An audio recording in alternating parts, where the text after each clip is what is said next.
Hello, my CNC brothers and sisters. Boy, I am so stoked for tonight because we got our CNC sister Kate back, and we are going to be talking CNC business and a very interesting thing when it comes to CNC business and how we end up finding the profitable projects that we can make over and over again. And it's kind of interesting that this is a very common issue. What projects do I make? So we're going to dive into this, and Kate is going to share with you uh, uh, not just what she has come up with. That's actually turning over a decent revenue, but surprisingly so. But also how she found this, right? And this is something I want you all to listen to. But first, I'm going to say hello to a few folks out here. We got quite a few people on board. There's Randy and Kevin and Ralph and Bill, his brother Bill, and we're going to be popping some of our names up on the screen. Robert, what's going on, Robert? Seeing some new names here. Hey, Ron, Mark, Darren, got Virginia going on here. That's from Richard, and Weston, New York. That's David.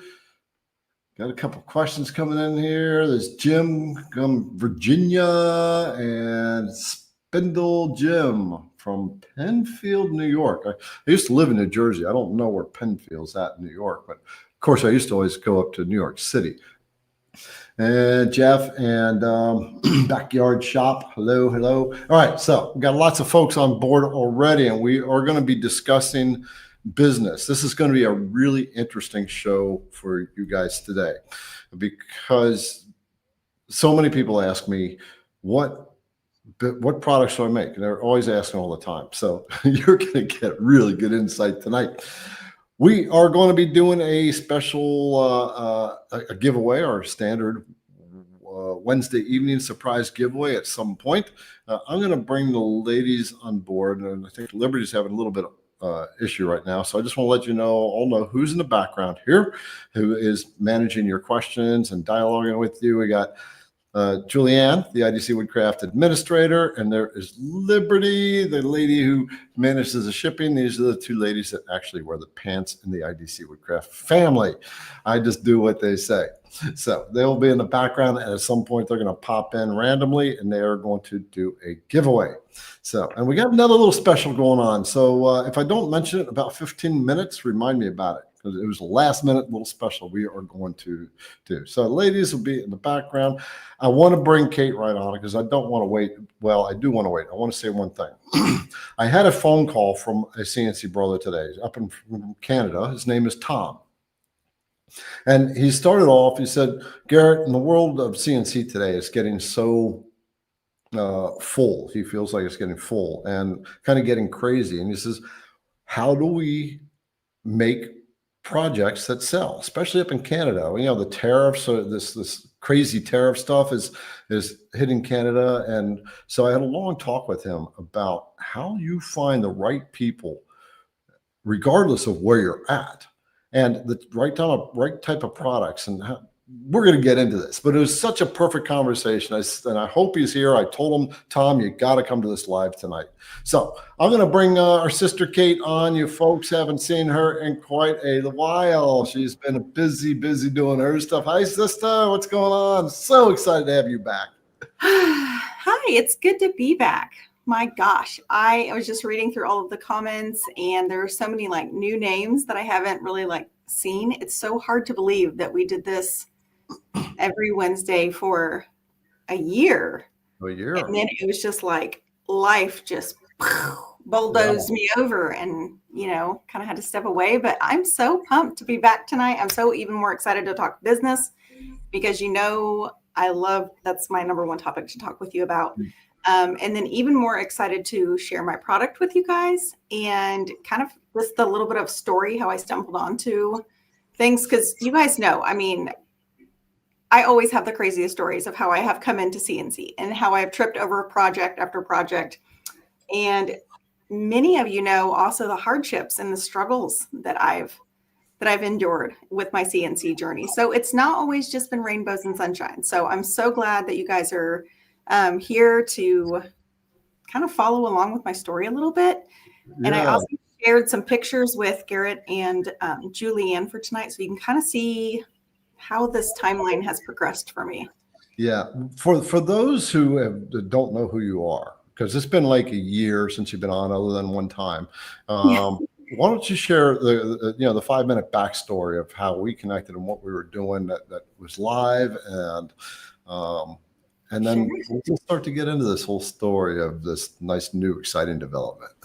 Oh my gosh. Okay, so what's it been, 2 or 3 years since we connected? We'll just say 2.5, just to balance it out. All right, so about 2.5 years ago, I ran into Garrett on YouTube. I was watching all of his videos. I was brand new into CNC. I didn't know beans from apple butter about it. I don't even think I had my machine yet. But I had taken about 6 months while my machine was being assembled over at Onefinity. And I reached out to Garrett because at that point he was still doing one-on-ones. Can you guys believe that? But he was doing personal one-on-ones, and we started talking and having all these conversations, and he was helping me with the issues that I have had, of course. And on top of that, I started, really working into the business. I had a successful paint party business that I was moving out of and trying to transition the paint and stencil type sign into a carved sign, because I was watching the market progress. And the wood signs with the stencils were just really oversaturated. So I was looking to do something different to up the ante for my business and for my paint party clients. So we kind of transformed that a little bit. And then it just, I don't know, business didn't take off as wide as well as I expected, and I struggled. And so Garrett and I went into this mentor series here live on YouTube. And we did it for maybe was it about 6 months? Yeah, 6 months. We had 10 mentoring. Yeah, I think so. Yeah, something like that. And then we went on and we just kind of took it out of the mentoring and started answering questions and what have you. Yeah, it's just kind of spiraled. So from those mentoring sessions, I learned a lot about business. I learned a lot about myself. You asked me a lot of really hard questions that I personally was not prepared to dig into. There were many times that I would, you would call and we would be in the middle of talking and I would just start crying, and you were like, oh my God, stop, what's going on? And I'm like, listen, I am struggling hardcore. My business isn't doing what I need it to do. I'm struggling with my products. I'm struggling with just everything. And you really helped bring a lot of insight into how I could grow. And you really turned the tables literally upside down on me. It made me really look at the situation from different perspectives. And from then I could see the true growth, where I was struggling in the areas that I needed to transform. And then I was starting to see a little bit of growth. So with that being said, we started I was doing a lot more CNC. I was doing a ton of epoxy work, things like that. And we just kind of did the CNC, Q&As, you and I, for a good year. And we started bringing on different guests, and that was fun. But in that interim also, I created Women Who CNC. So I'm actually, for lots of ladies that may not know who I am, I'm actually the creator of Women Who CNC, and kind of the woman who put that idea into motion, that it'd be a fun space to have just women only, without judgment and criticism, things like that, and just raw support. So yeah. And so you're working a business, then you kind of stepped away for a while because life challenges, and I think at the same time, based on what I'm understanding in our conversations, you just kind of pull back. You had to pull back from a lot of stuff to get the mental clutter out of your head. And not that life isn't any less busier, but the business, trying to make that business work, which most people do, when they struggle. They said, as you use that, they sit on the struggle bus. And folks, once you hit the gold mine, it's no longer a struggle. It becomes it's just like wait, where's all this coming from? But Yeah. so tonight is going to be about how to start to allow yourself to be open to the different opportunities that are out there, because there's so many opportunities in CNC to run a very profitable business and not work really hard. And so what you've come up with is, as you're refining this, it's going to be coming very close to cookie cutter. All right. Mhm. So let's talk about the first thing, is about niching, right? Yeah. Because when it comes, in this conversation I had with Thomas today, uh, he was asking me, what do we do? What does someone do? I said, you got a niche. You have to find a niche, and not just a niche, but a niche where there's a lot of, um, it doesn't have to be a big niche. It just has to be a niche where people are willing to spend some money Yeah. and Oh, yeah. and have a lot of passion about, which is something you inadvertently fell into. It's like, it's so cool the way this worked out. So niching, one of the things, a lot of people, they'll make a whole bunch of stuff, right? And there's a saying in business: if you're trying to sell to everyone, you're selling to no one. Kate did Yeah. that. I did it in my past, and most people in business do this, right? And the hardest thing to do is pull back and stop trying to need to grab everyone, Yes. and just find that one thing and become so damn good at it, and create the best product, one or two or three, but become really good at that one, and then you grow a bit, or then you make it efficient, like what you're working on. So niching is the number one rule. Don't try to make all kinds of stuff. You're good. Kate, tell them about it. What happens when you try to make all kinds of stuff? My Lord, I can't even, I don't, it's just a struggle. When you're, I mean, literally, you took the words out of my mouth. When you are trying to sell to everyone, you literally will sell to no one. It is, I mean, just carve yourself a sign, right? Like sketch it up in Vectric or whatever you're using, and just go hang it on your shop wall right above your CNC, because that is literally a golden rule to live by.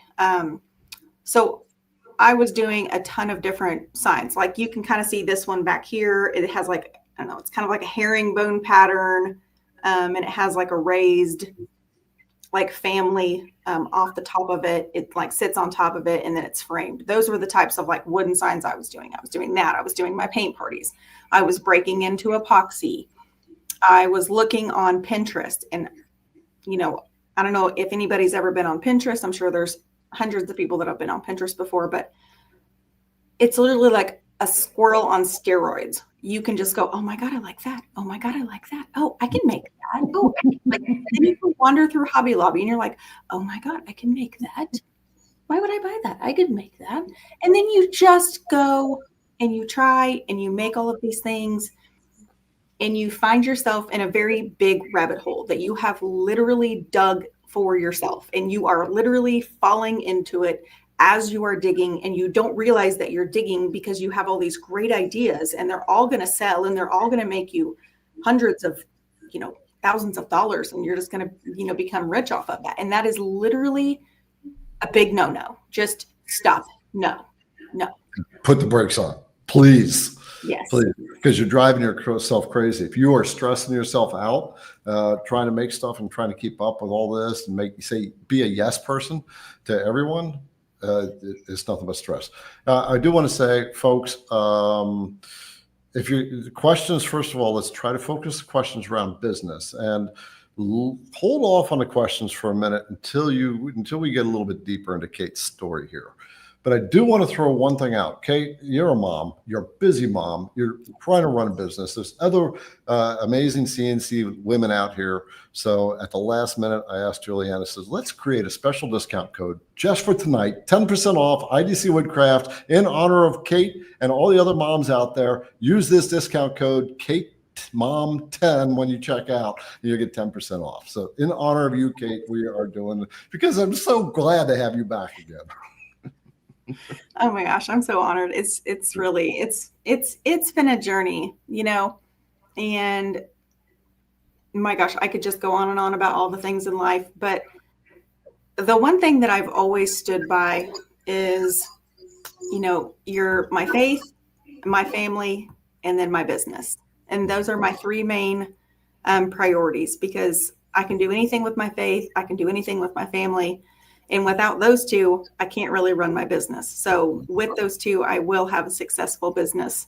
And that's where my mindset has really been. I've always said faith, family, business for years on end, but it has a different internal meaning to me now, kind of what I just explained to you.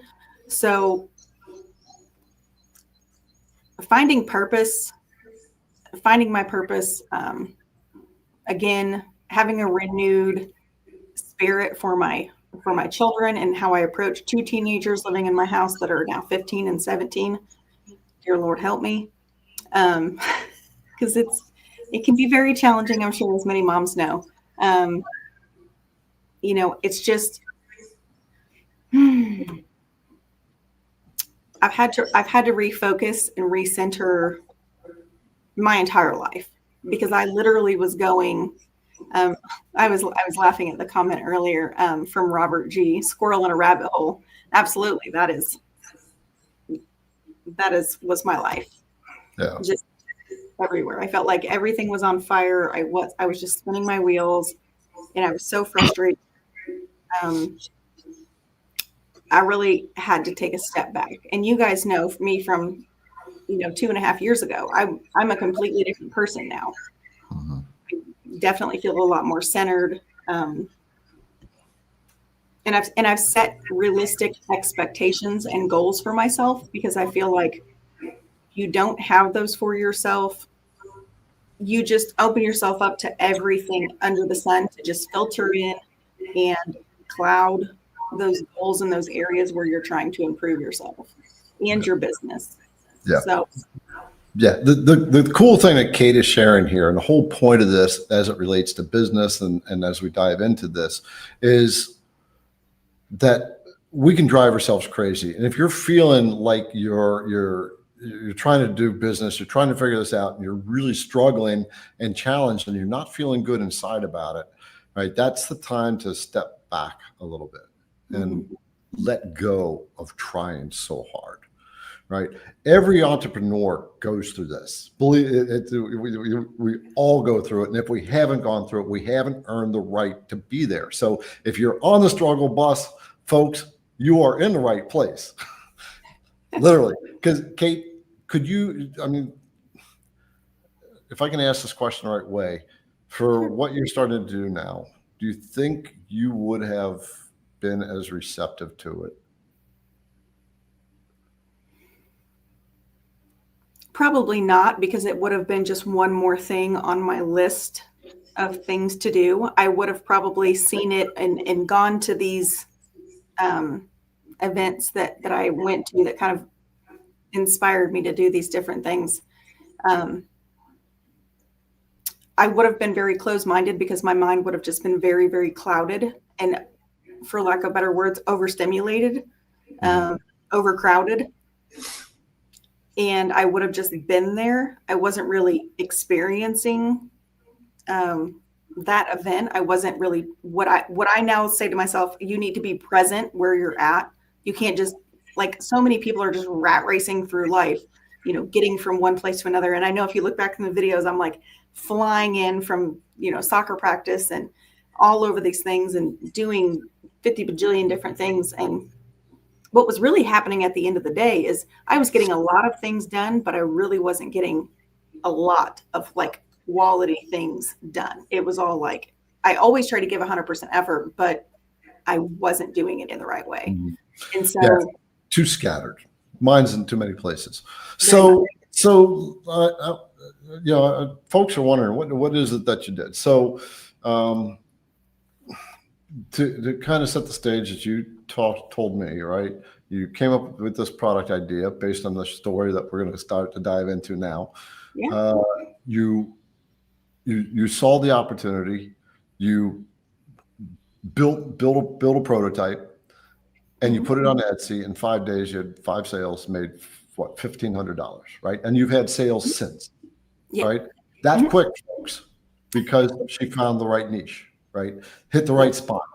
So let's dive into the story that took you to this, and what the product is, and why this is hitting the right spot, Yeah. and why you can ask the price you're asking, which I don't think is enough. Yeah, I've been doing a lot of things. So I just saw one question come through. Was that a gross or net?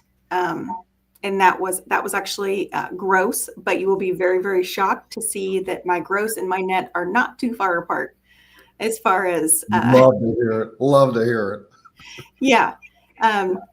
So right off the bat, it's pet centered. It was because I bought a dog. I bought my Labrador Retriever, Indy. His full name is Tucker's Indigo, and I do dog showing because I wanted to get into using him as a stud dog for breeding. So one of my best friends, Allie, is a dog breeder, and she breeds English Labrador Retrievers. And I already had one. His name's Buck. He's kind of my world. But he's almost 8. And so we wanted to get another one. And then I wanted to break into this world of breeding.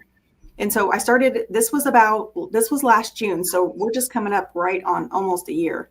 So I started going to these dog shows with her and kind of watching things. We went to one show and did them with puppies. But she kept talking about stacking. And I'm like, what in the world is stacking? Like, I have no idea what this is.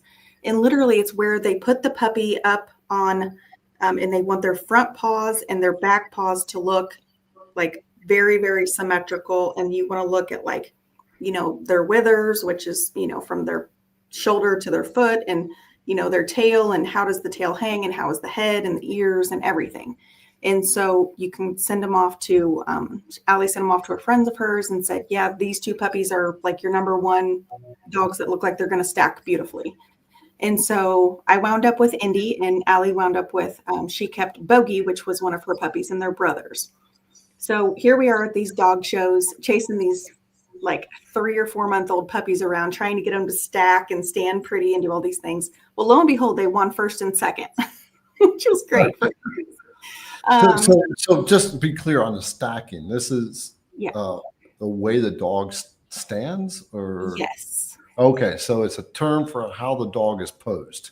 Yes. So if you go to like let's just put it in a very large scale. So I'm sure everybody has seen the dog shows on like on a very large scale, like the AKC, the American Kennel Club. You've seen them on, regular TV around the holidays and things like that. You see all these really nice people running around a ring with these dogs, and they're beautiful. And when they stop, their dogs just stand like absolutely perfect. Well, that doesn't happen by accident. That is a lot of training and a lot of hard work. So how they get these dogs to do that is they use what's called a stacking platform. And so, I'm sitting there looking at all of these as a new person. I'm looking at all of these seasoned people running around and looking at these dogs. And I'm just like, holy crap, this is like really intense, because they have charts and calls and numbers and all these things. This is like, literally, it's like trying to read Greek and trying to figure out what these people that are speaking in Greek are saying. So later on, we go to a few more shows, and I start talking to Allie, and I'm looking, and I'm like, where can you buy a stacking platform? And I started doing some research. This was probably about 6 months in, 6 to 8 months in.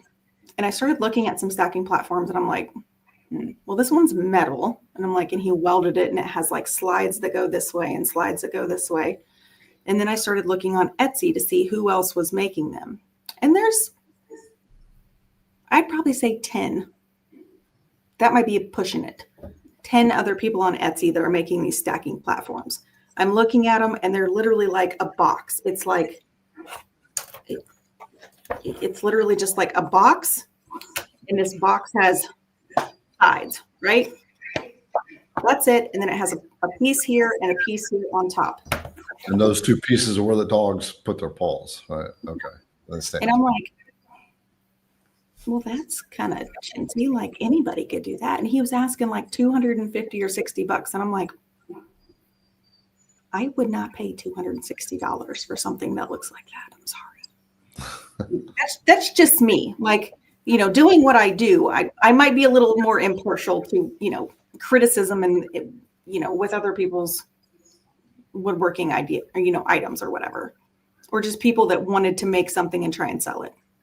So I'm looking and I'm looking and I'm like, you know, I'm noticing that there's one wooden piece here and one wooden piece here.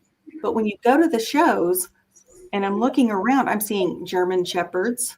They stand with 2 feet like this on one platform, and they stand with 1 foot like this and 1 foot like this.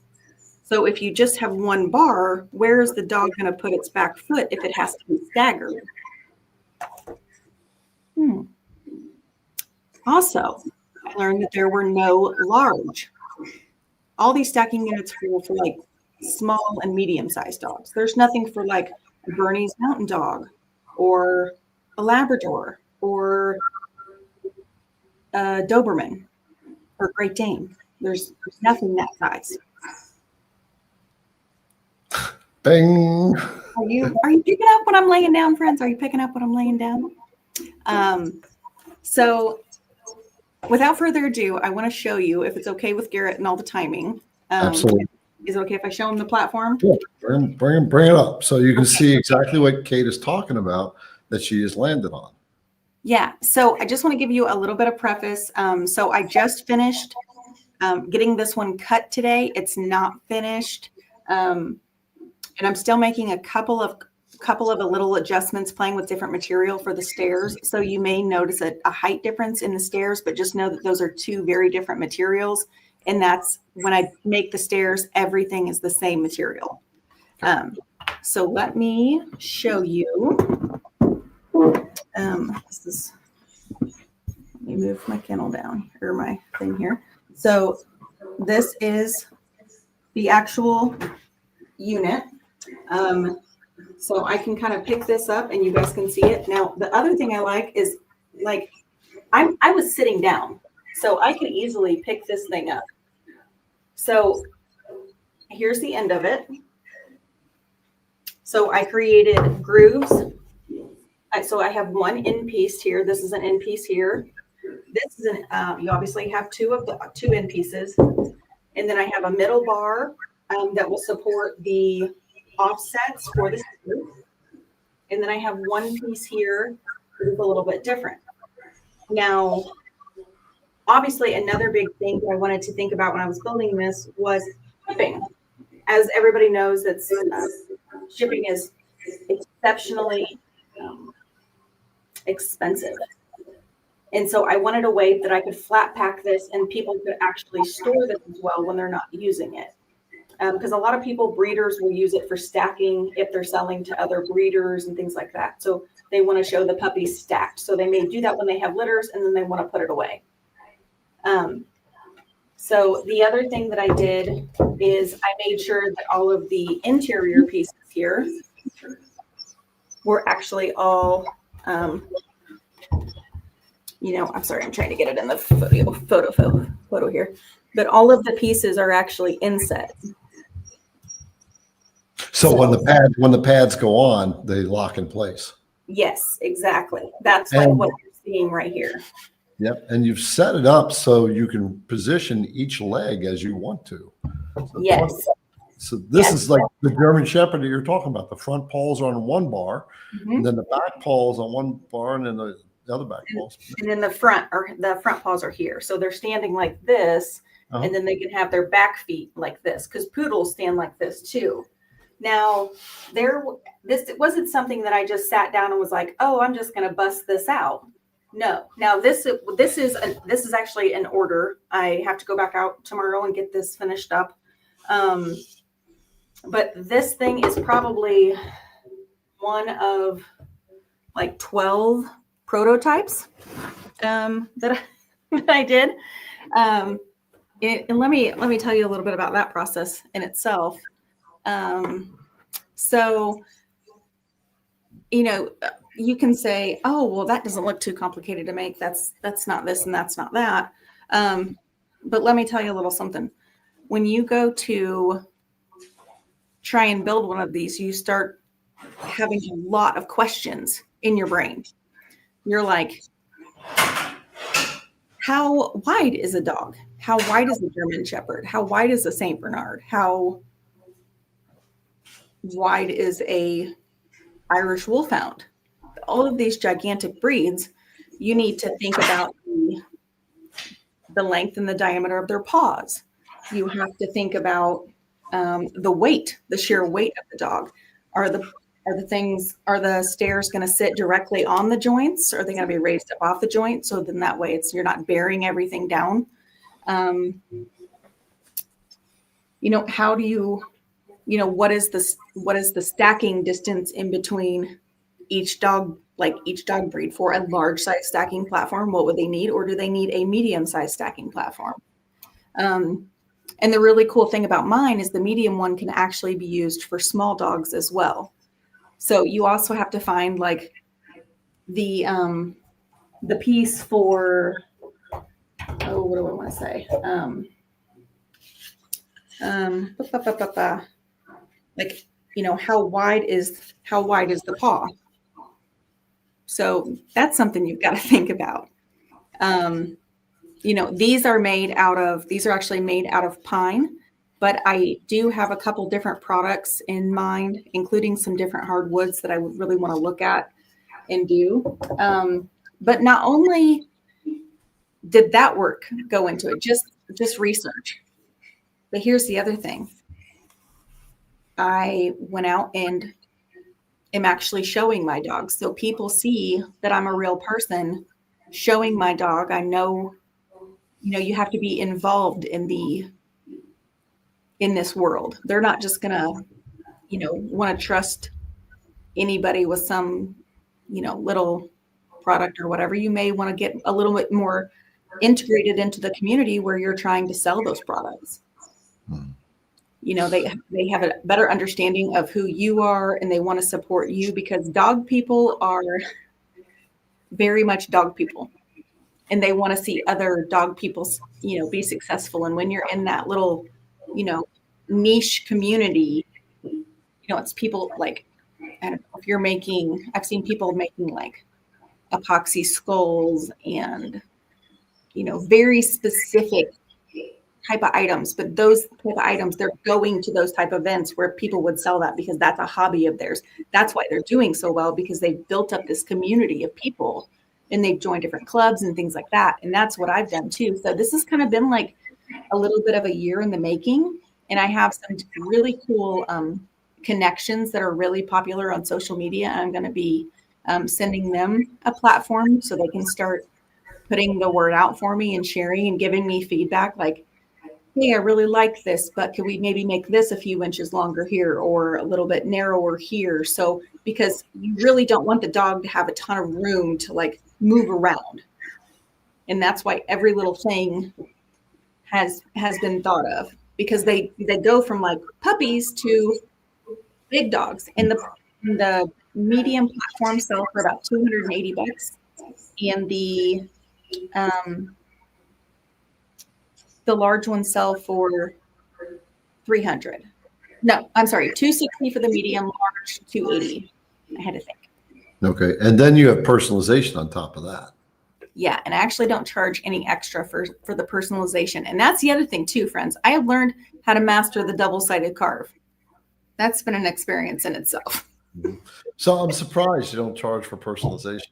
But that's a nice upsell, not upsell, but a nice perk to convince people more just with that idea. So I want to kind of cover a couple of key points that you said for those who are watching and are wondering about this, how you find a product and a niche.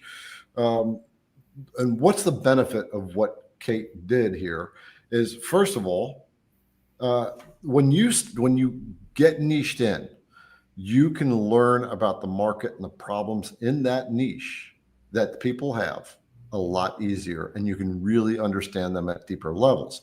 And when you can understand them, then it's much easier to talk to the people about it. There's one thing in business: when you can explain a person's problem to them, they really like you because you get them, right?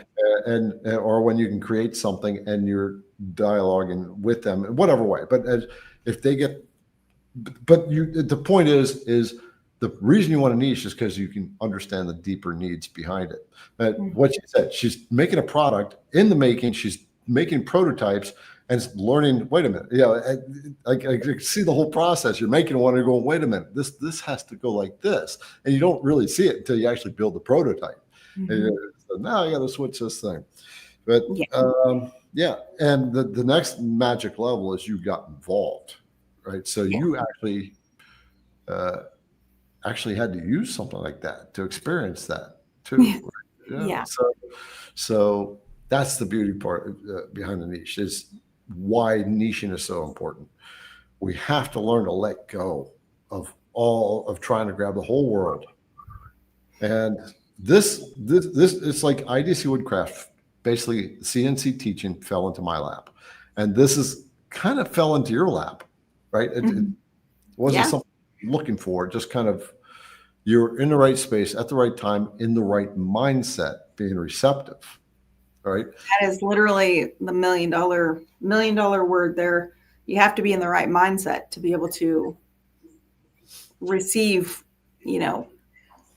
where your brain can go. Because if you're just cluttered up with junk, and like if this had come to me a year and a half or even 2 years ago, I would have been so caught up in thinking, what do I need to do? Oh, I got to do this. Oh, I got to do this when I leave. I got to pick up this. I got to get this orders out, da, da, da, da, da.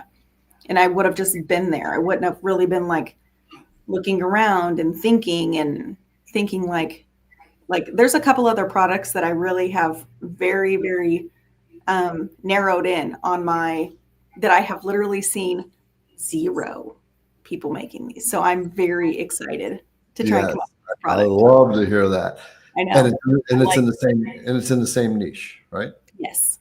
Yeah. So here's what she's doing. She's refining this product, right? So you can cookie cutter. What do you have it down to 3 bits?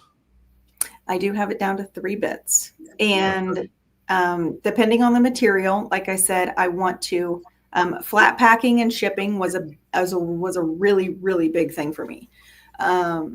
So that was something that I really wanted to do. And I know you're going to laugh at me when you hear this, but I am all about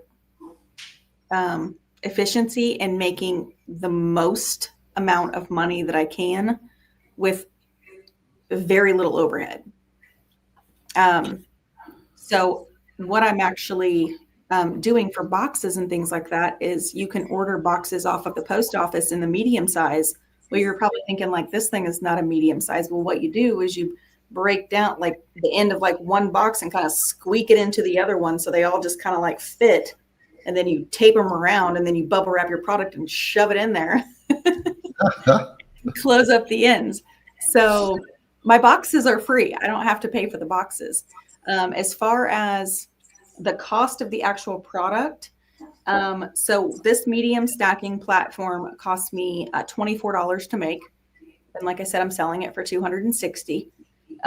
So very little overhead, 3 bits. 2 of those bits are extremely rigid. The other one's just a V bit.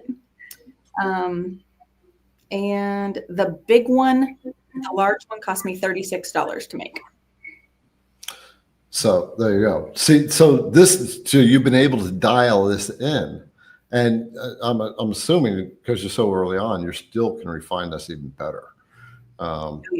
Speaking of just folks, I just want to remind you, see that little banner going across the bottom where Mother's Day was past weekend, and Kate's a busy mom, and I'm so glad to have her back. We decided to have a kind of a 10% off sale. It's just good for today. The rest of the day, you get anything at IDC Woodcraft 10% off. and use that code Kate Mom 10 as you see it on the screen, and you'll get you 10% off.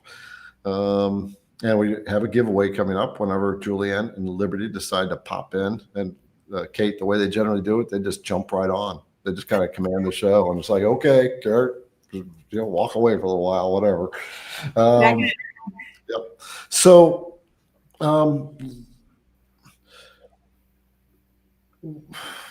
in doing this, and some of the questions we're going to handle here on business. Sure.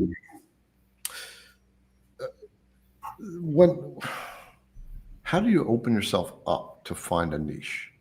And before I say that, I remember when we were mentoring independently, I started telling you, Kate, you got to say no to these jobs. You have to learn no is a sentence that will help you out. And I did not listen, of course. Yeah. No, you didn't. I'm a hardhead.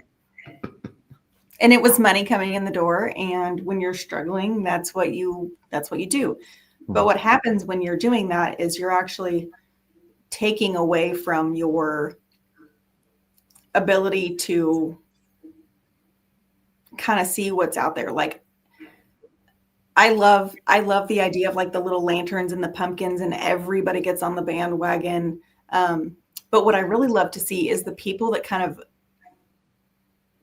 color outside the lines a little bit. Like, they may do something really unique, or they use a different material, or they incorporate epoxy, or, they find a different way than everybody else. And then that's the one that sells. And that's the one that everybody's like, oh shit, this person's doing that. Like, maybe I should go. They're like little lemmings, and they follow that person that's doing it. For, I'm sorry, a lack of better words, but it was really hard. It was really hard for me. I wish that I had said no more. It's kind of funny that this is actually coming up, because I got an email just yesterday. So on my Instagram over on Rise and Shine Wood Signs, which was my business, I had a girl that asked me if I could make another Dave Matthews Fire Dancer. And it's like a 3.5 foot tall fire dancer. It's like ombre orange. They were a colossal pain in my butt to make. They hogged up my CNC for, days on end with the painting and the epoxy drawing and the coloring and everything. And even still, after everything that I've learned, I want to go, absolutely, I could make one of those, because it was $300. Who wants to say no to $300? But I have to say no, because that takes me out of where I need to be and where I need to really be focusing my energies, because the time that the 5 or 6 days that it may take me to make that thing is 5 or 6 days I could have been sending out emails, reaching out to contacts, working at my Etsy shop, doing more, doing better serving the place that I am now, not where I was.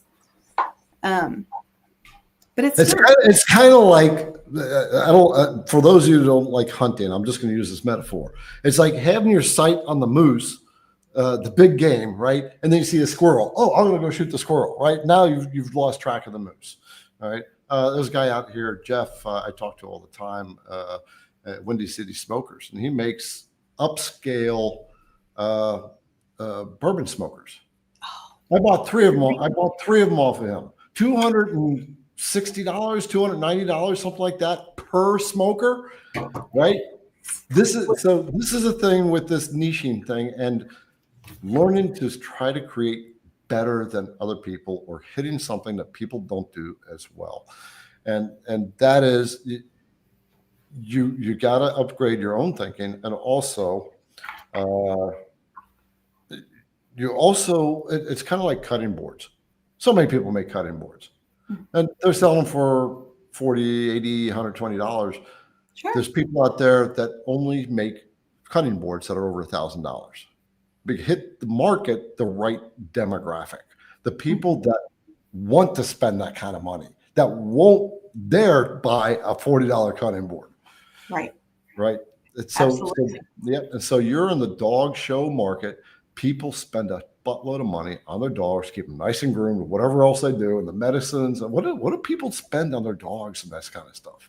Oh, you don't even want to know. It's well, I'll tell you because we're not in that type of setting right now. But I mean, they will pay $700 for like a little metal crate that has like a slide out bottom, so your dog can go pee in the crate and it's not sitting in the pee. They buy the dog stands. They buy, it has like a little arm that holds the dog on. Grooming supplies. Oh my word. The chairs, the personal embroidery, because like if your dog has so many different accolades and has won so many different things, you can, like the fold out chairs, you can kind of like think of like an old director's chair. You can take that top off and then they get their name embroidered and their dog embroidered into the photo and then all their info, and they slide it back on. They take it to every show. I mean, those things are like $150 a piece. It's just insane. Yeah. So this is the nature of the markets you want to tap into, because these kind of folks they expect to spend this kind of money, and it goes back to the mentality of there's groups out there that have higher status mindsets. Oh, right? yes. And they know that they are going to be spending more money to maintain that status. Yes. Well, I have a friend of mine. I met her at the very first show. Remember me telling you when Indy was just like 3 or 4 months old, little Labrador. She has this gorgeous Doberman, and she's been a judge in the AKC shows. She has been all over the place with her Doberman. I can't remember his name. But he was absolutely magnificent. He would stand there and she would look at him and she would go, fix it. And he would like, it would be off center and she would fix it and he would just fix it immediately. But he has like 4 grand champions, like 4 or 5 like veteran grand champions, and all these crazy things that she's done. And we were just talking about it, and I'm like, I was like, I have to ask, is there at any point in this game that you're actually just making money and not spending just oodles of money to get in here and like all of your time and all of your weekends and everything? And she was like, absolutely. She's like, you can do judging, you can do all the different things. She says, and when you have a good dog that you've worked with, yes, you make lots of good money. And she goes, and I turn around and I spend a lot of it on him. Mm-hmm. So they're out there looking for things to spend on their dogs. Yeah. You got the travel, you got the dog groomers, you got the medications, all kinds of stuff. So, okay. So at this point, folks, I would like to know from those who are watching, what are some of the key points that you're picking up about this? If you are seriously trying to get into business, or you're in business and you've been struggling, what are some of the things that you're picking up from this whole discussion here? I do want to get into some of our questions too in the meantime. Yeah. All right. Then we'll have to remember to pop back to these some of these statements. So what people. Well, I wanted to say something really quickly that you had asked me earlier about how do you get into something like this? Being in the right mindset, absolutely. 2, really look for the things that you're passionate about. How can you make an impact in the community that you're already in? Look for areas, even if it's, so, my husband brought up something really interesting the other day. He was looking for a way to organize his antique guns that like his dad's given him and, his grandpa's given him, and we have him in like this glass cabinet that's locked and all these things. And, and they set back in there and they have like a little grooved piece, you can clearly tell that it was made out with a CNC or a jigsaw or something. But we were talking about making like a wall mounted like display for all of these guns that would also have like a latch or something on the top of it. So then that way we could display them like, because we have a big basement in our living room area, but because they're so antique, they're just really cool. They're really neat to look at. But how to put them up on the wall and display them without having my teenage son and his stupid friends come down here and go, oh, look, it's an antique gun and pull it off the wall. Like, no, we don't want to just put a screw in the top of it, and they can go get a screwdriver. They're not stupid, but how to make it.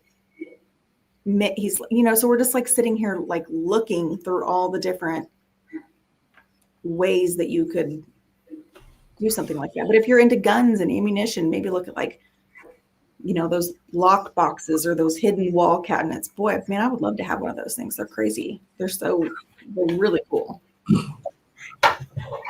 Yeah. Just find something that you're really into and look closer at the market in the area and see what you can find.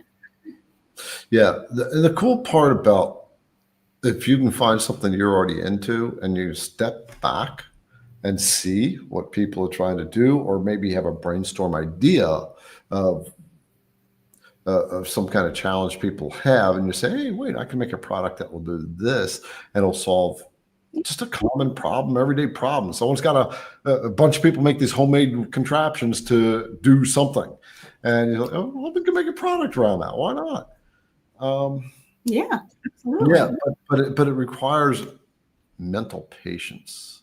I think mental quietness to, right? With IDC Woodcraft, when I started it, I just got a CNC router because I wanted to make a product, words, like positive words, wealth, mounted them on a board, abundance, prosperity. And I started playing with the CNC router. So wait a minute, I know how these things work. All right. But I paid attention to the problems I was having as I was learning them. I know how they work because I used to be in CNC professionally. But as I was working with it, I was like, all my problems I was having. One of them was, where's the starter set? How do I know what bits to get from a starter set? And nobody had anything like that. So I started a starter set. Yeah, and now it's turned into a full-blown CNC router company. Yeah, with an amazing team that I totally rely on. They're totally trustworthy. They take over the show. It's kind of funny, Kate, the way the business has matured in such a way that the team just managed it all. I'll say, hey, shouldn't we do this? And Liberty will say, oh, we did that 3 weeks ago. Right? It's like, okay, cool. Yeah. But it fell into my lap. I was receptive to it. I was aware of the problems, and I was passionate about teaching.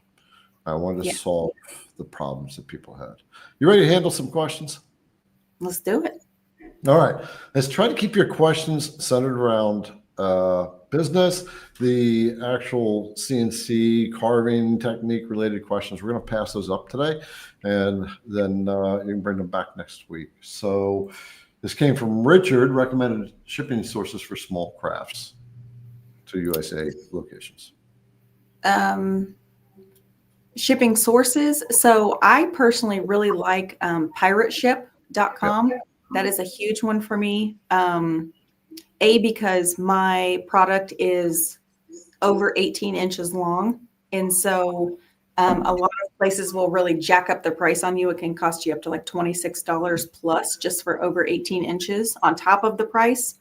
But Pirate do that. That's a really another cool thing that I can do this because I can flat pack it and I can get it into those boxes from USPS.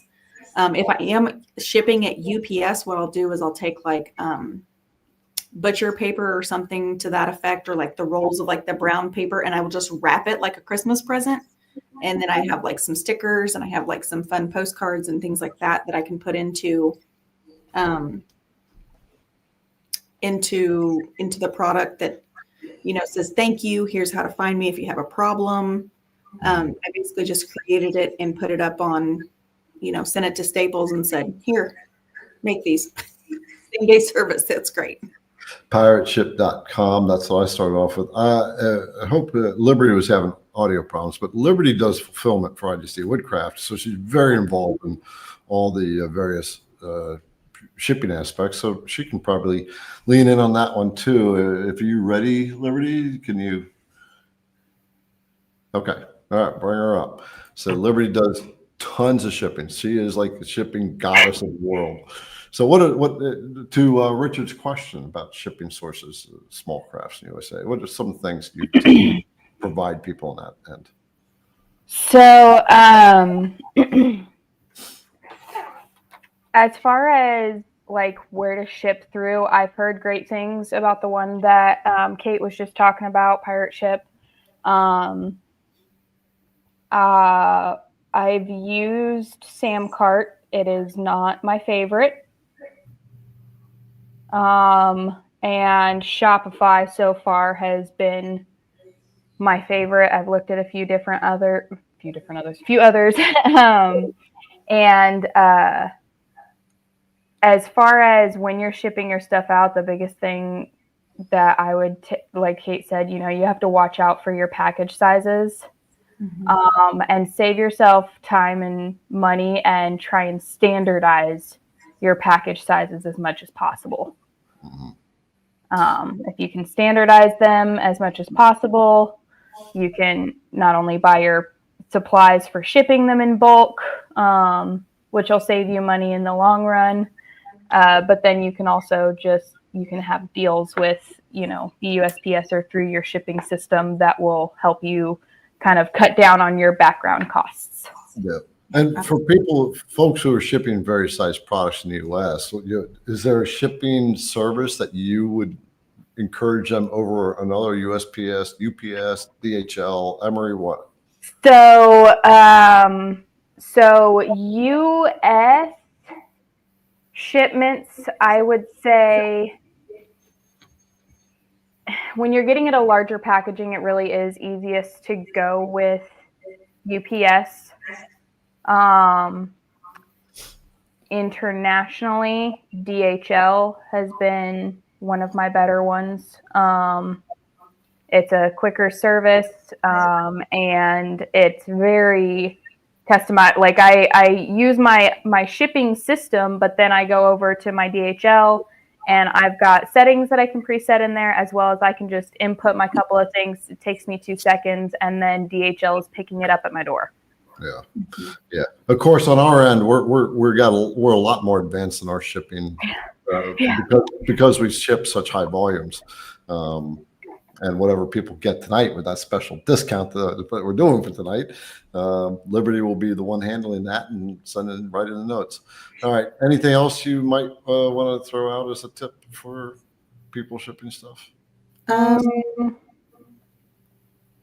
was going to say, maybe if you can utilize, like if you do have certain, like if you're making a lot of, items or whatever, and you have packages and things like that, instead of making a trip to USPS or UPS, they do have that free pickup, which is so nice.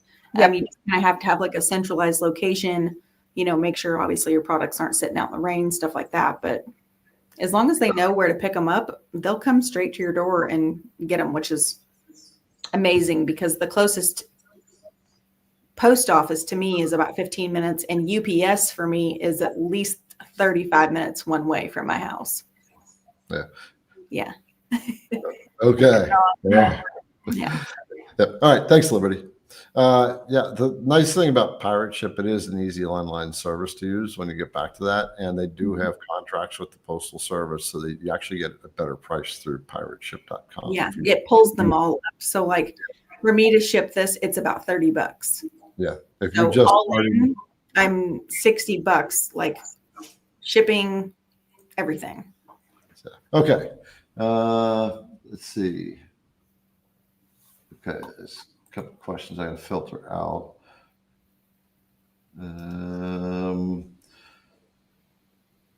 So let's see.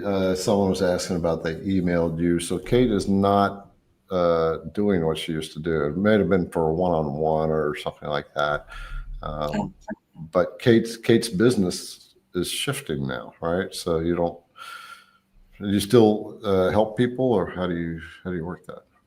So some of my really like students that I did repeats with, I do stay in contact with, just because I had, it's just more of a friendship that I kind of built with them, but they'll reach out to me occasionally and say, hey, I had some questions and stuff like that. But they have like my personal email, how to get a hold of me.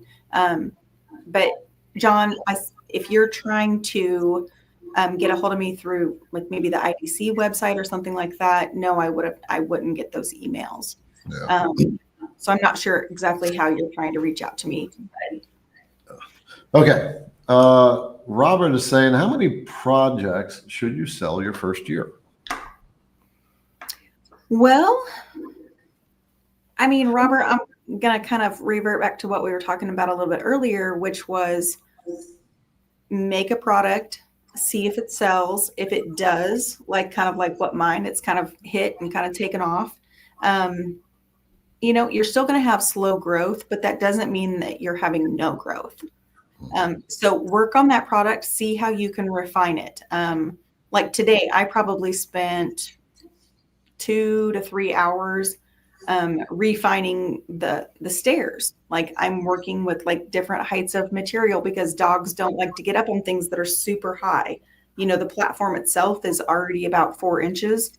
And so the stairs with additional height, it can kind of make them a little bit more nervous. And then the higher the product, they can, if they fall off of it, can they hurt themselves?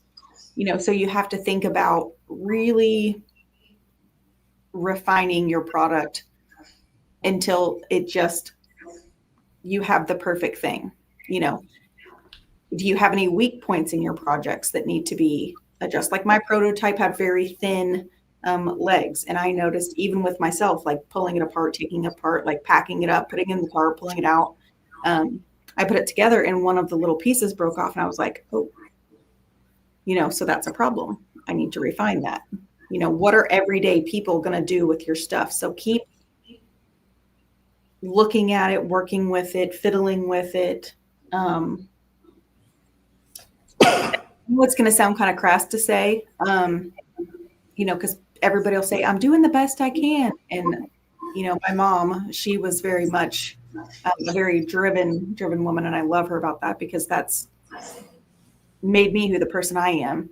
But she'd say, sometimes your best isn't good enough. So you have to keep trying. Just because you think you're at your personal best, it's not. There's always room for growth. So really look at your products, refine. Like Garrett said, try to get it to a point where it's almost cookie cutter and it's perfect and you're getting 5-star reviews on all of your stuff. And then maybe up the ante a little bit from there. Make it in a different product. How can you personalize it? How can you make it, do some upsells or some cross sells with it? Can you add another product that would work in conjunction with the product that you already have? So if they see this, they're going to go, oh, well, I really want that.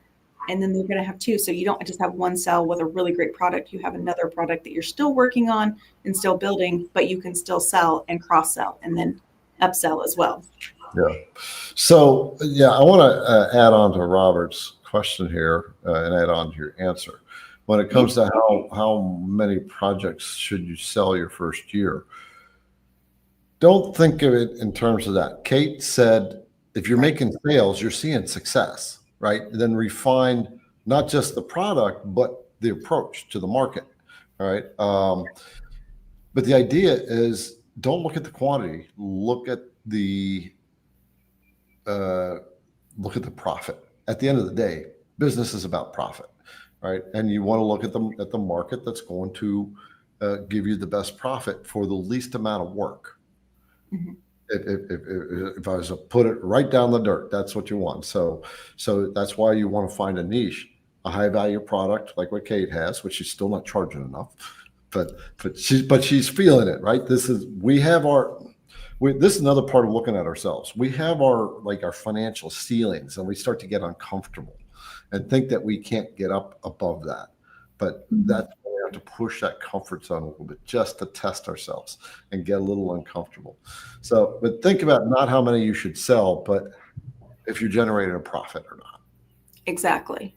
Because otherwise you wind up, like I said earlier, the squirrel in the rabbit hole. And then you're all over the place and then you get frustrated because you're not seeing the sales or you're not seeing the return on the investment.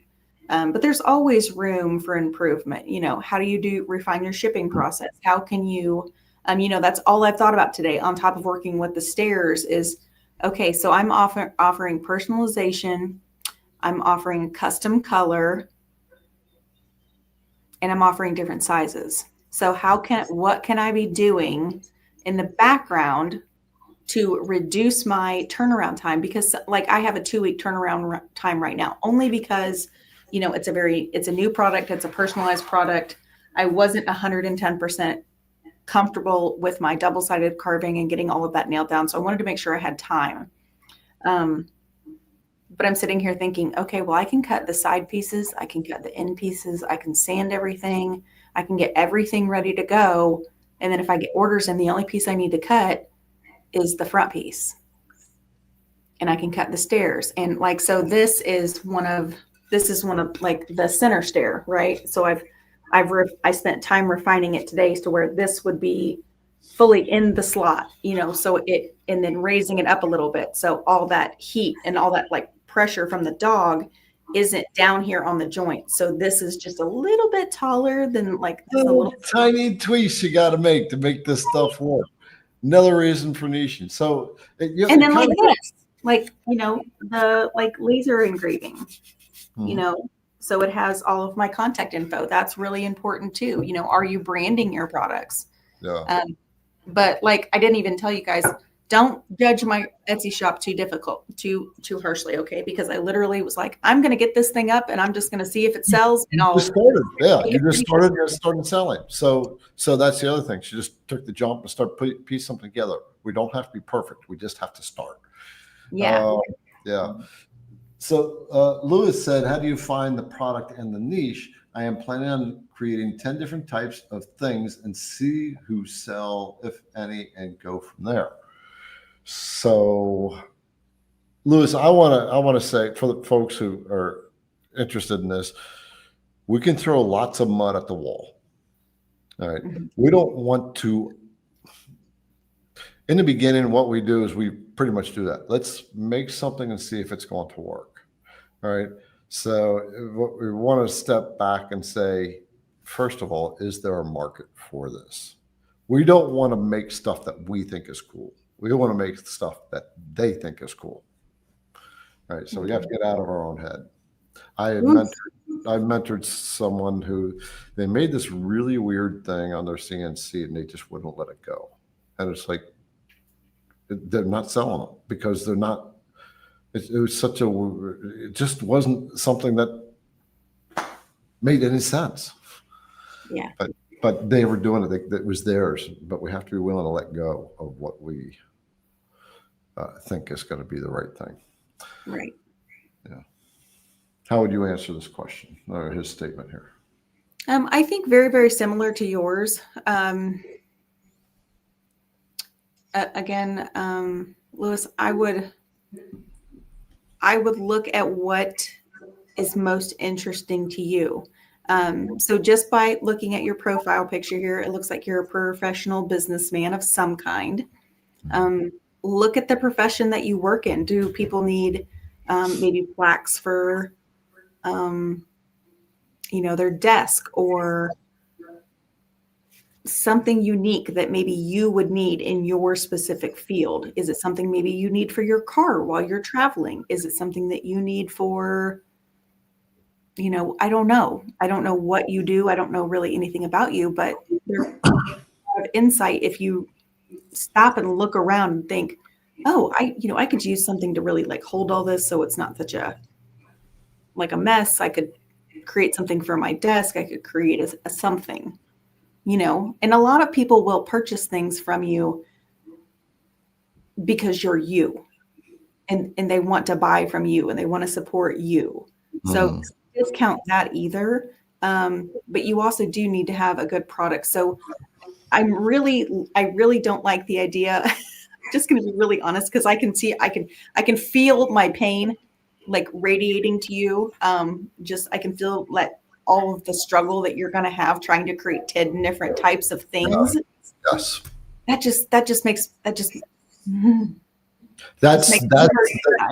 So folks, this is what we often do, right? This is not just Lewis, right? This is all of us. We're trying to make stuff to sell to everybody. 10 different things is trying to sell to everybody, right? Let's find one or two. Jeff, the Windy City Smokers. I remember he decided to dial in on bourbon smokers. I actually told him, Jeff, I probably shouldn't do that, but it was in his heart to do it, and he did it. And he came out with this awesome smoker product. And it's so much better than all the other smokers that are out there. I'm going to have to, I wrote it down. I'm going to have to absolutely go buy one because my husband's birthday is tomorrow, but that's not why. But he is a bourbon fanatic. Yeah. Okay, there you go. Windy City Smokers. Jeff put in the comments where you're from, or Julianne or Liberty will link that. How to get hold of you. I know he's on Instagram and Facebook. Okay. Yeah, Two Towers already said, "Oh my gosh, I think I need to make a sign for myself that says just take the leap." Yeah. Yeah, absolutely. No success comes without taking risk and taking chances and failing Miserably. Yep, me too. All right, Louis, thank you. That was an awesome question to put out there. And don't think we were hating on you. We are just being very raw and very real with you and letting you know that like two people who have struggled and rode the struggle bus. We didn't just ride it. We drove it. We got a t-shirt with it plastered on the front of it that said we were on it, and we took a vacation on it too. Yeah. Because we don't want that for you. We don't. When you're sitting in the corner and you're holding back those tears, you know you've hit that point where something has to change. All right. Absolutely. I've had those days where I just cried my eyes out. All right. I know Kate has had them too. Yep. Carly says, what elevator pitch for selling in stores or at shows? Well, Carly, I'm going to be really honest with you. I don't have an elevator pitch. So there's a really big show coming up in Lebanon in September, and I do plan to be a vendor at that show. But what I am starting to do, instead of sounding like a salesperson, I'm going to have my tent. I'm going to have the people that I've made contacts with ahead of time that will have kind of put that out there on social media. I'll start building a little bit of a social media, or I have a social media account, but I haven't done a lot with it because I've been focused on getting this built. But I don't like to come across salesy. That's just not me. But what I will say is something to the effect of, people who have seen my growth being in the community, some of them may ask because it's mostly labs. I mean, I have 2 labs of my own, Buck and Indy. And in the lab community, in the dog shows, you start to get to know those people, and they're going to see your progress, and they're going to be like, well, what are you doing? Or what are you doing differently? Or, we have all this time in between sessions. And so you start asking those questions. Well, I built this really cool stacking platform. And, oh, by the way, I'm actually a vendor here this year. Like, you should come over and check out my stuff. Or you should come over and check out my platform. I'd really love for you to see what I'm doing. Or, since we're here at the show, I could give you a discount on one. But if you order it off my Etsy shop, you're going to have to pay full price because I can't really discount things on Etsy for just certain people.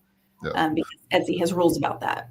Yeah. What Kate is saying is relationships matter more than trying to sell. And nobody likes to be sold. And we're all smart enough to know when we're being sold to. Right. Mm-hmm. So you have to think on that end to not approach people in that way. Build the relationship first. Don't. For IDC Woodcraft, I built my business based on teaching people and giving them value. Mm-hmm.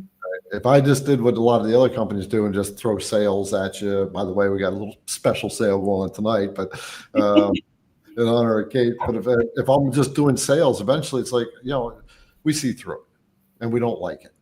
All right. So build the relationships. Another reason for niching and getting involved in the niche and what you have a passion on. You can already naturally create those relationships. Yeah. If you got to create an elevator pitch, make sure your elevator pitch creates curiosity. Don't tell the whole story in the elevator pitch. I teach, I give people purpose after they retire. That's a good little short 1-minute elevator pitch that goes, really? What do you do? All right. And then you dive into it. Okay. Ken, Kate is saying, he says, Kate, do you have a patent on your product? That's a lot of work you put into it. Oh my gosh, yes. I put a ton of work into it. I'm actually working on working on the information with a patent. So I currently have an LLC, and my attorney that created my LLC, I've been in contact with. So I am definitely looking at the patent idea and having those conversations. It's not something that happens overnight, obviously, but it's worth looking into. Like I said, there's nothing else out there that's like it, and I could easily see other people starting to want to try to do something like this. But the really cool thing about it is, I mean, I know here in our community, like you guys probably see it and you know what I've done and what toolpaths would use and things like that. But to your everyday average person, unless you're a big manufacturing company over in China or somewhere, you're not going to know how to put something like this together. This is not something you could create with just a scroll saw or a jigsaw or something like that. This is not these measurements. I mean, oh my God. Yeah. One thing about patents, folks, so you kind of alluded to this. If you're a big company and this is multi-million dollars that we're talking, then you really want to consider patents, right? Mm-hmm. Kate, like any other business, is going to start seeing knockoffs as they get successful. If some market says, oh, I can make that too, right? But Kate's going to, number one, have the best product first. She's going to have the relationships built, right? And that relationship building is what's going to lock her in. Mm-hmm. So we have to expect that other people are going to step into our market and try to copy us. Consider that a compliment, right? And don't get mad. Just say, dang, I must have a damn good product if they're doing that. Build the relationships. So Larry's saying, do you charge extra for shipping or is it included? So actually I have it included in the price on Etsy. And again, that is another reason I do want to reiterate the fact that I did want to have something that I could flat pack and that people could pack away. So in talking about, shipping and things like that, what I have considered doing is creating a box or a carrying case and selling that as a separate upsell / cross sell for the platform. If you want a box, I can also personalize the box for you if you want. So then that way it can be stored away, because a lot of people are getting them, like this one's was a custom order. It was black. And black, as you know, can get dirty very, very quickly with, being out in the garage, being on the ground, grass, stuff like that. So they may want a case to keep it nice because they paid $300 for it. So, if the case is an extra $50 or $75 or whatever it is, and it's got a nice handle and some latches and nice hinges and all the things, that's a product that I could very easily make and sell and, tack on. So the other cool thing is once you refine this so well that you say, okay, we're at a good level, right? Mm-hmm. You've got it streamlined. And all you basically have to do is, it's cookie cutter, right? And then you just have the customization. When you're finding a niche and you got that one product, folks, master that product until you get so good and that's virtually selling itself. Then you move on to something else, or you start looking at the little side things, like Kate said.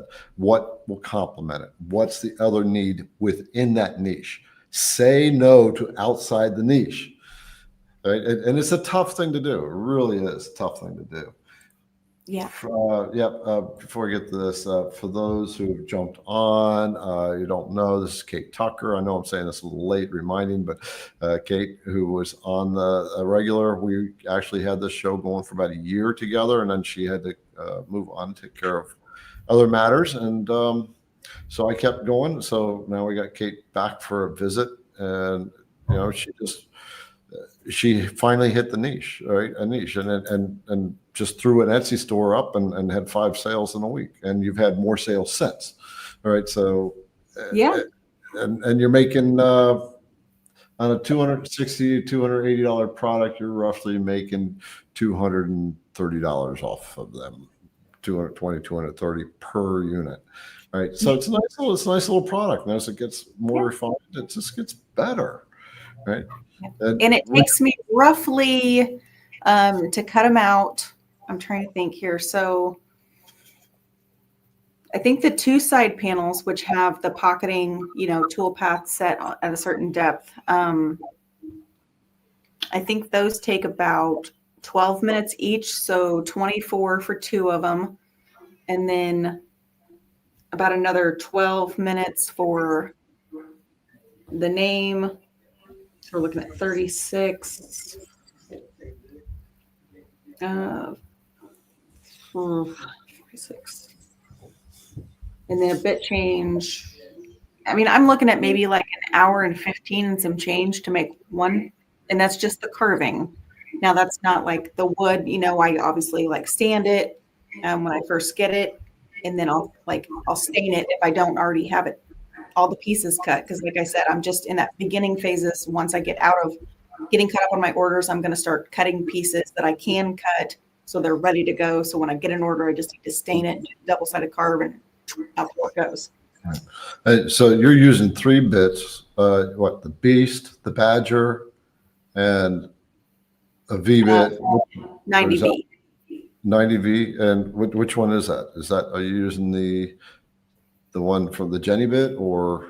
No, just your standard quarter-inch 90V. This guy right here. That's it. Okay, so Kate has refined it to 3 bits. Can't wait till she dials it down to 2. And actually, you know what? I would probably, I love the Beast. I do. But the material that I'm using is it's a little over an inch thick. And so the only reason I'm using the Beast is because I broke my hog. It was original hog when you first sent it to me to like demo it and try it out. Since the hog's been released, which has been like a year or more now. Okay. I haven't broken it in all the demos and everything I've done, but I wasn't paying attention, and I hit a clamp with it, and I was like, I wanted to cry. We'll send you a replacement. I would love that, but all right, let's try to handle a couple of questions. At some point, the ladies will come on and do this, whatever giveaway they're going to do. Yeah. We got the 10%. Hey, do you want to? Does Julianne want to pop up some of the photos that I had sent you guys to share? Yeah, by all means. Do you have them, Julianne? Okay. Yeah. So these photos are. I don't know. Some of them might be from. I just thought they might be kind of fun to share with. Just going to see what you're doing behind the scenes with this whole product thing. Yeah. We got 14 questions in queue, and then of course ones that they haven't starred because we are just because we're getting towards the end. So questions we won't be able to handle. But yeah, so I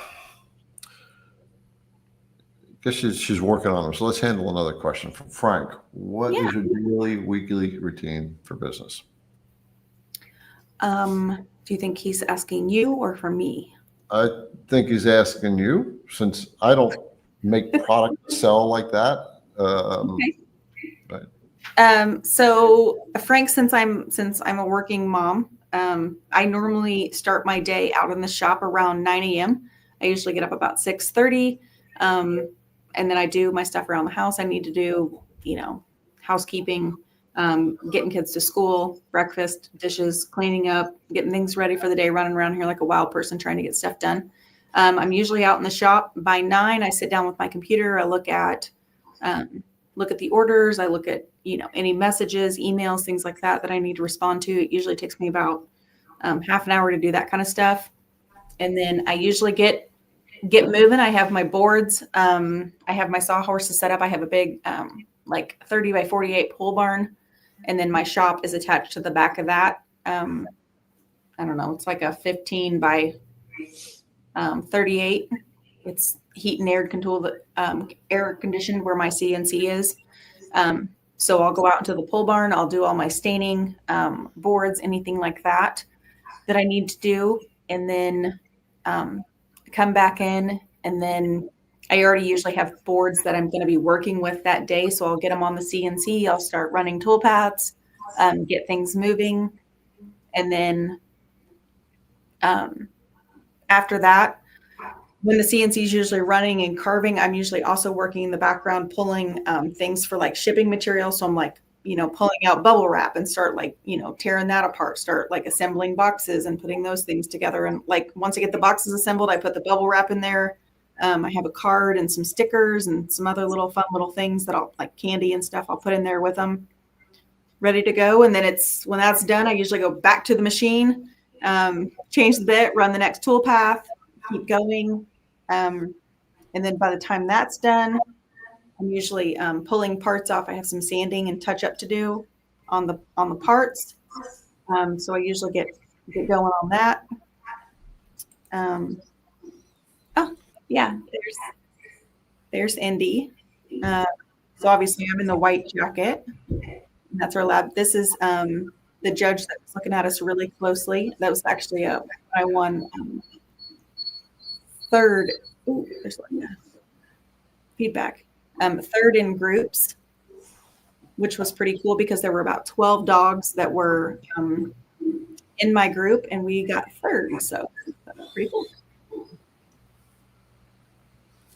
Yep. So this is what they do as packing. This is the position that they want to see the Labradors in, or any other dog for that matter doesn't have an offset position. They want to see those two front paws. But this is basically the stacking unit, and the stacking platform basically creates muscle memory for the dog. Okay. So you can see he also won best of breed in there. So that was really cool too. So. Oh, here comes another one. Oh, that was one. Honestly, this was just sheer happiness right here. Using it actively. I was just super pumped. We won. That was right after we won groups. I have that big green ribbon in my hand. This was our third show we had gone to, so I was just super freaking excited. I was just like, that's oh cool. my God, it works. I was looking at some of the comments that people are asking what they got out of what they've been getting out of this. So, folks, I have been looking at those comments, and I'm glad to see what people are getting out of this. They're definitely getting on the right stuff. Yeah, there's that big green ribbon. So for our third show, I was pumped beyond. And this is like a little fun little thing. I don't know if there's another. I think there's one more photo of all the ribbons that he won that day. But he got like, best in breed, best male, female, best of winners, first place, second place. He got all kinds of ribbons, but like making ribbon holders. Yeah, I was just going to say ribbon holders for dog shows, ribbon holders for runners who get marathons all the time, right? Yeah. The little 5Ks. They're people that are addicted to those things, and they collect their medals. Yeah, I used to have a client when I worked for Edward Jones. I had a client. She had run marathons in all 50 states, and she wanted me to carve her a United States map and then a place to put all of her like buttons and pins or whatever they get from like running their marathons on something. And I created it for her, but I don't even remember hardly doing that. But right. So Paul is saying, do you try to recoup prototyping on your final build price? Honestly, I was thinking about that, but I don't know. No, you don't. There's a cost to success, and that cost is time, right? And that cost is becoming proficient at it. So there is no immediate, like, we can account for the recouping, but the recoup will come over the long-term success that Kate's gonna have from doing that, building the relationships, being in a niche, and in the long term, it's going to pay off. And that it's that prototyping that is what's making this product the number one product that it's going to be. Watch what happens in a year. I text this to her and said, wait till you see where you're at in a year. So when we're all looking for the 6-figure, 7-figure business, when you get into a niche and you refine and refine and refine and become the best, build the relationships, you can easily hit the 6 and 7 figure mark. Right? But when you're at the 6 figure mark, that's when you start going, oh my God, now you start to feel like you built a mountain. That's when you have to start hiring people. Yes. So, but the answer on that is it'll pay for itself. Yeah. And, you know, and the thing I keep trying to remind myself is if you build it, they will come. And building it includes building relationships, having, you know, building yourself up to be in a healthy mindset so you can nurture and expand and grow and see where maybe you need some additional support. You know, and all the little things, like it's getting ready to be summertime and I've got, you know, 2 teenage boys and a teenage daughter. One of them's staying the summer with us, the extra teenage boy, and they're always looking for stuff to do. Like right now we're paid them $10 an hour to move a big pile of river rock out of our driveway that was dumped off to underneath our pool deck. So Yeah. have fun. And I mean, $10 to them is like gold. So if I can get them to sand some boards and put some stain on some things, I mean, you know, I'll pay you $10 an hour. That's great. Yeah. This just popped in my head about the niching. Sorry, not about the kids. But folks, there's so many possibilities out there. I've talked to people, their only specialty was making the wooden signs on the back of boats that have the boat name on it. Heck yeah. Another market people make a ton of money on, right? Folks who made cutting boards that cost $1,200 to $4,000. That's They crazy. wouldn't touch the little ones, right? Yeah. You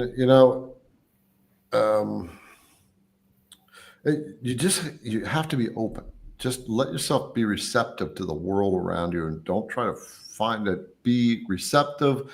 Ask yourself the question over and over: what is a good product? But don't try to like grab it. Right? It'll come. I never understood that. I really, truly, in my heart of hearts, I was like, I want it so bad. I can taste it. Like,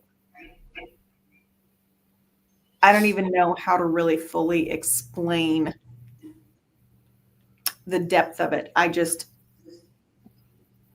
even know. When you said like, just let go and just be like, you know, be present in what you're doing, and it, you know, it'll come to you. And I was just so caught up in hell bent on finding something that was going to be it.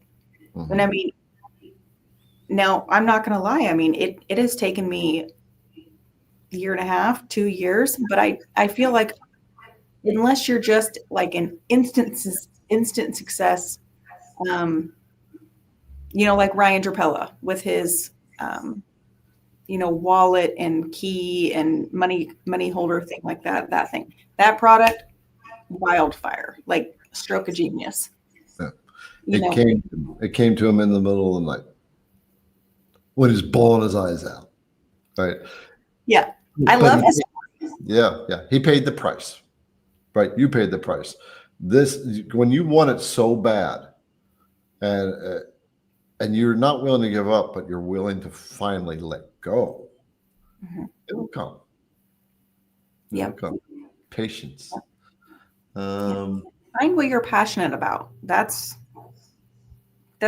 really, and you know, and it's so goofy because looking back, I just sit and almost shake my head because I'm like, I have always been a massive dog person. I've always loved my dogs. Why did I not start like a year and a half ago, like just making dog bowl stands, making something like fun for my dogs, doing something that I enjoyed? But I was so damn caught up in trying to work the current business that I had. And it was like just beating my head into a brick wall is what it was really like. And it was very frustrating, you know? So I was going to show the design again real quick while you were looking at a couple questions. I know we need to do a more because I know a lot of people jumped on. Yeah, absolutely. Yeah, I'm just scanning the questions because I'm looking for the finding the niche type of questions. No, you're fine.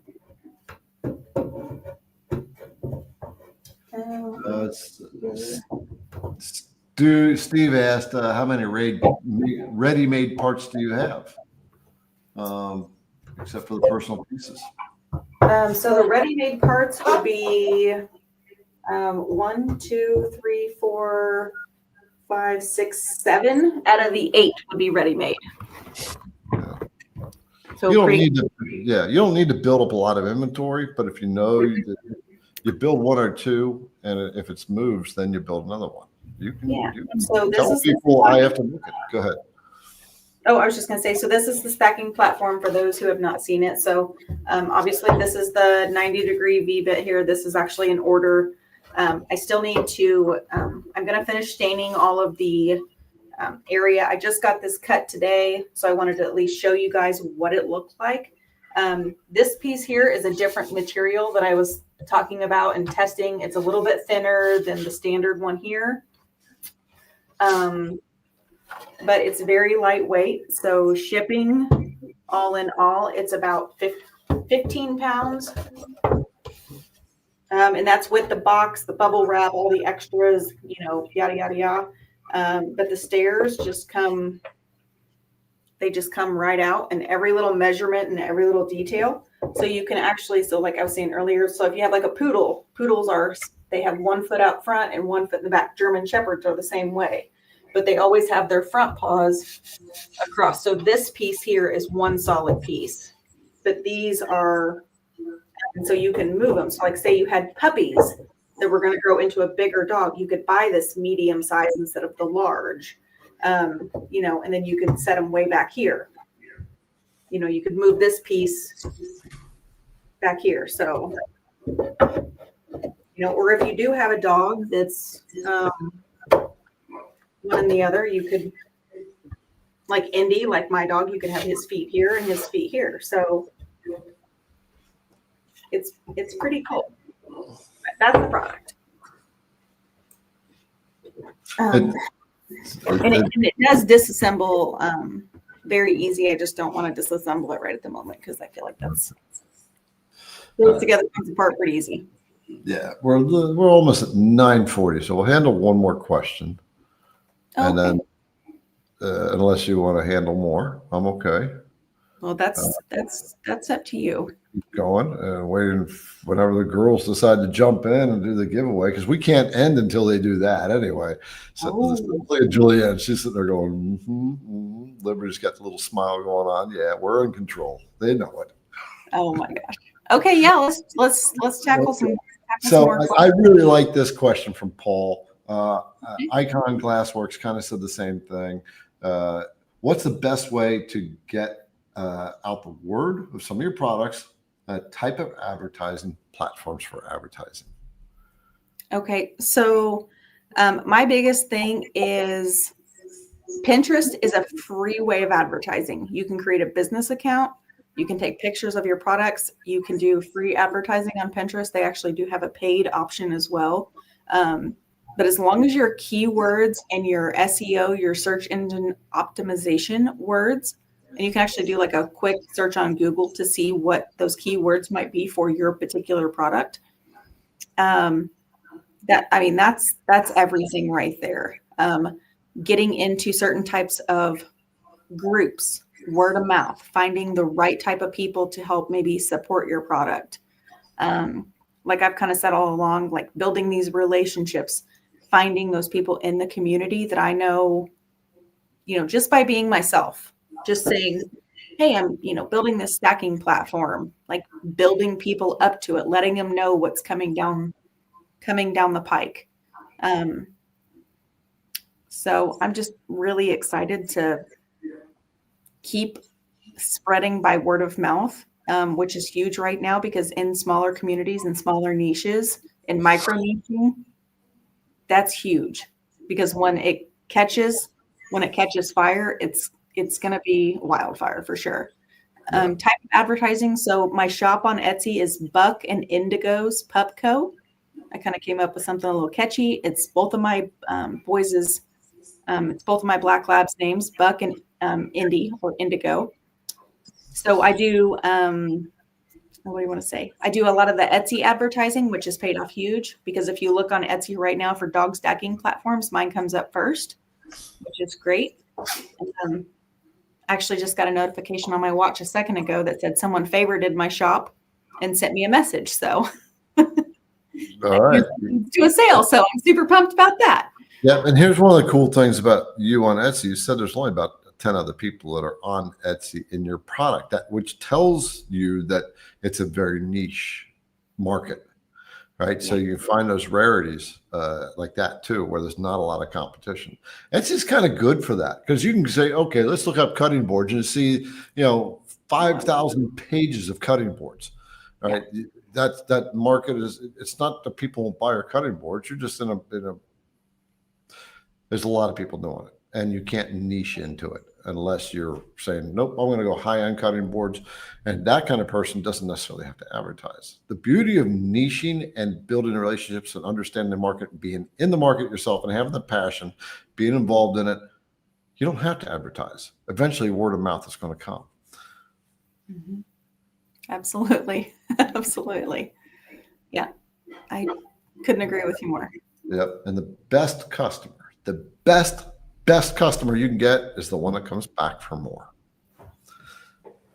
Yeah. I always, when I worked at Edward Jones, there was always a little plaque because my dad was a financial advisor for 30 years for them. And he always had a little plaque in his office, and it said, the highest compliment that you can pay me is with the referral of a friend or family member. I will never, ever forget that. And I've always put that in the back of my brain. If you're ever going to sell a product, that's the highest compliment that you can ever pay me.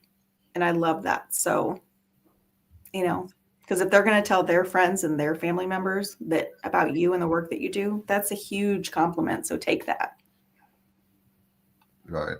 Here's one. Do you offer warranty? No, I don't offer a warranty, but I do say, so on my little postcard, I can pull that up and show you guys if you want. I made it on Canva. It's pretty straightforward. It's kind of, I don't know, whatever you want to say. Very easy on the eyes, neutral tones, things like that. But it basically says, if you have a problem, in bold letters, it says, please contact me, or send me a detailed message with the problem, and I would be more than happy to help you. So like one of my, with my old shop, I would send like big pictures and things like that, wooden things. And sometimes the frames would get dinged up. And so I always said, just shoot me an email or send me a message on Etsy or my website or wherever it was, and I'll fix it. If I have to make you a whole new one and I send you a new one and ship it, I will. If it's a part that's broken, like on these platforms, if something gets broken in shipping, I can easily send them a whole new side or whatever's broken. Mm-hmm. And just stay really transparent with your customers. Do not hide from your customers. Don't lie. Don't overextend yourself and overpromise. Just under promise and over deliver is exactly what you do. Yes. The beauty about niching too, folks, is so Kate started on Etsy as a testing platform, which is a beautiful way to do it. It doesn't cost like next to nothing to do that. Yeah. As this develops, she'll go to the website, she'll create her own landscape, focus much more on the SEO and the pictures and all that stuff. This is the other thing about niching is you can go into a website where Etsy, you're dealing with everybody else. Your website, you got them. They're all yours while they're there. Yeah. Well, and that's what I did. So I have my own, actually I have two websites. So I have my riseandshinewoodsigns.com. And I love that website. It turned out beautifully. That's where my paint parties, websites and things were. And then I have my Women Who CNC website, which is great. That's more of a work in progress. It has a lot of great things, but it still needs a lot of work. But I'm eventually going to, once I get everything nailed down a little tighter here and I get maybe another product or so, like the boxes nailed down, I'll probably kill my Rise and Shine platform and move that over into Buck and Indigo's Pupco. Yeah. and transform everything. This is part of letting go of the old so you can bring in the new. There's a rule out there: the universe hates a vacuum, right? It's a vacuum. Hates a vacuum. It's like if you empty out a room, you can't stand it. You're going to put stuff into that room eventually, right? Yeah. Fill it up. You're like, that couch is old. Just throw the darn couch away. Nature can't stand a vacuum, but it's the same way with this. You close down the rise and shine. You're split, right? You close that down and put it all into this, right? Now you've created this central place, and now it's a vacuum where this rise and shine was. That fills up in your new business, right? And as you move along, focus on. And I never ever thought that I would close my rise and shine wood sandstone ever. Like I know you can probably see like up here, like it's there. But it's hanging in my office. It's this is my downstairs office. It's not out in my shop anymore. I took it down. I'm moving on. I'm moving in a different direction. There's a time and a place for everything, and some things just need to be left in the past, and you just move on. Yep. Scott was saying, "Are you on LinkedIn?"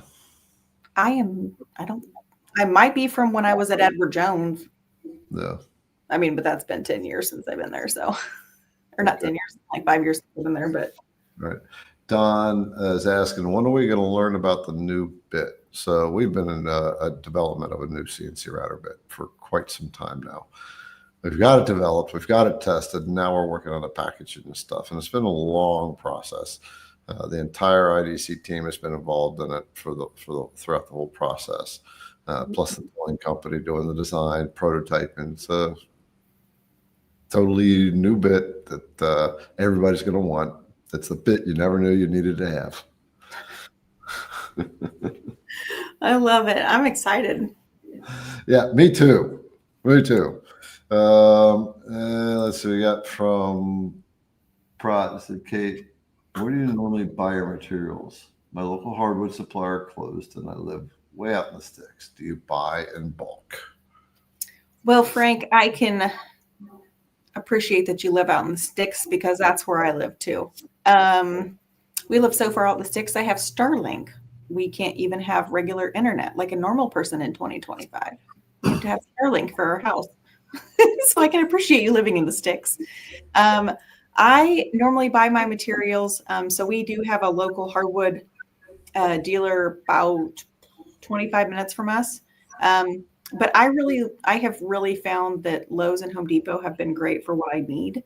I'm not overly sold on their prices, but I will tell you this: if you work with a Lowe's Pro membership, you can get a little bit of a discount, which has been really helpful.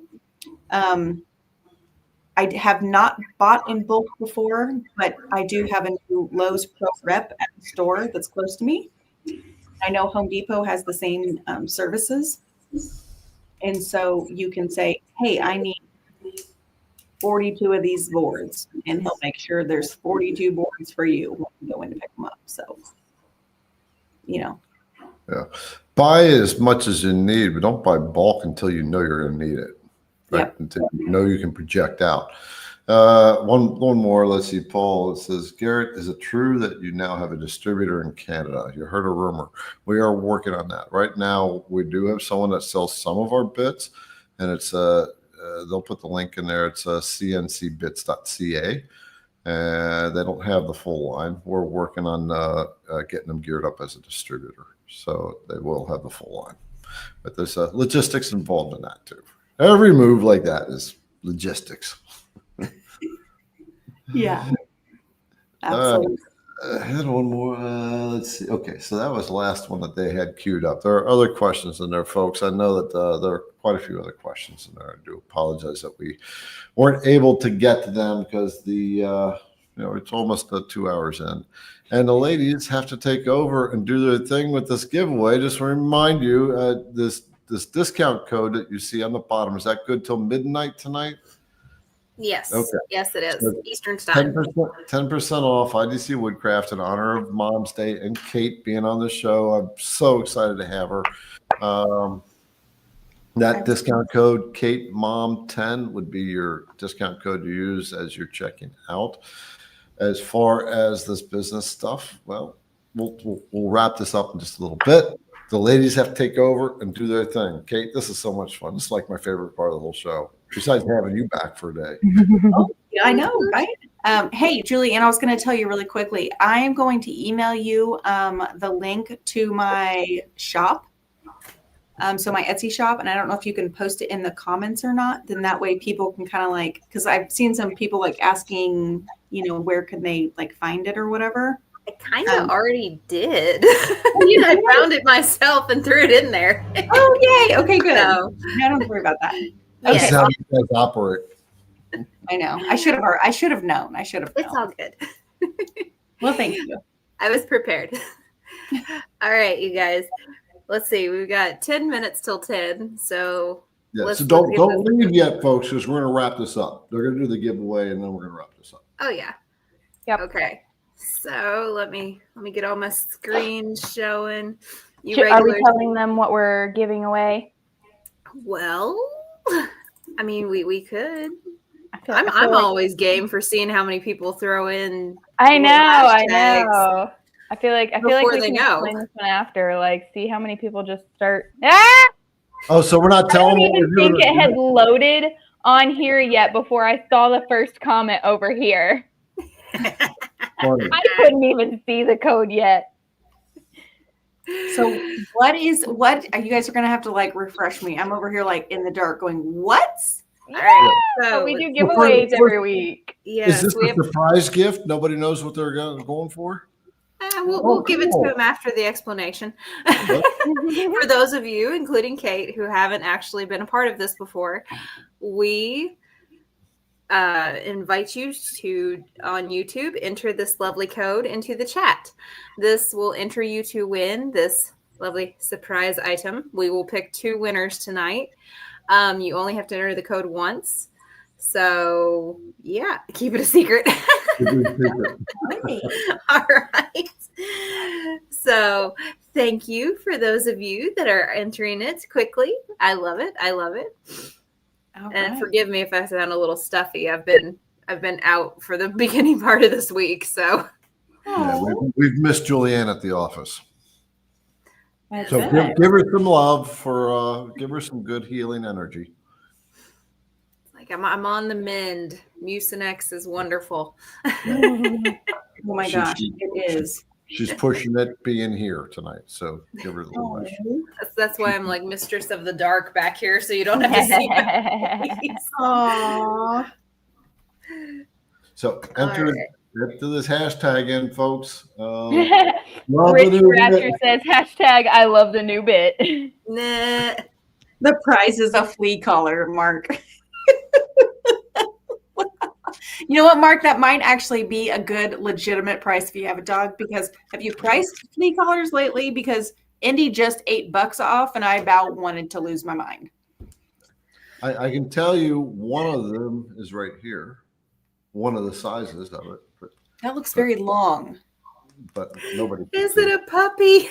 I don't think can we legally give away a puppy? I mean, how would you ship that? I think you could maybe transport. You could transport the puppy. Door delivery. Door delivery. Yes, I'm actually helping possibly helping my friend deliver. I'm flying a puppy to Massachusetts, possibly like end of May, like very end of May. Dang, that's exciting. Yeah, I'm super excited. I'm gonna have to like beat people up with a stick, be like, "Don't touch the puppy! Don't touch it." Puppy doesn't have all its vaccinations. Stay. Bucks. Oh, we're doing a giveaway, folks. Whatever it is. yeah. All right. It says, "Ooh, there's 206 entries. That's a lot of entries." My gosh. We will say. Well, I'll give you a hint. It was mentioned sometime tonight. It was. Ooh. Oh, it was. Yeah. Mm. Get the dog. Interesting. So whenever you guys are entering in the hashtag, make sure there is no spaces, and you put the hashtag with the words and no spaces between the words, or it won't count it. Yep, yep. Give it 1 minute and then I'll spin for our first one. You guys can still As enter people even though it's type it in, spinning. is when people type it in, does it sometimes take a little time when you have so many people doing it? It just takes a little time for it to populate through. No, it's like almost immediate. Yeah. Like the counter is faster than the comments that we can see. Mm-hmm. Wow. Yep, yep. That's All right. Okay. Well, while you were waiting, I just wanted to say thank you to all the awesome people. I was looking through some of the comments and stuff, and just say thank you for the love and the support for, old friends, new friends. I just want to say thank you. It was kind of fun to be back on and see you two beautiful ladies again and talk to Garrett and business, and it's just always just kind of fun to. Yeah, and we'll bring you back on in a couple months to rehash this and see how this is developed. Yeah, absolutely. I would love that. I'd love to see. Yeah, especially after your first show and everything. Yeah. I know. Oh my gosh. Really exciting. We missed you a lot, Kate. And I'm seconding Ray's comment. So well, thank you. I appreciate that very much. I've missed you guys too. It's hard putting your nose to the grindstone and trying to focus. It's a lot harder than I know it's easy to say just focus on your goals and what you want to do, but man, it's just not always that easy, Not. All righty. Let's get this drawn for our first person. All right, you slow typers still have a chance. Don't get excited till you see the confetti. Wait for the confetti. Wait for the confetti. I just have to repeat that in my head. Wait for the confetti.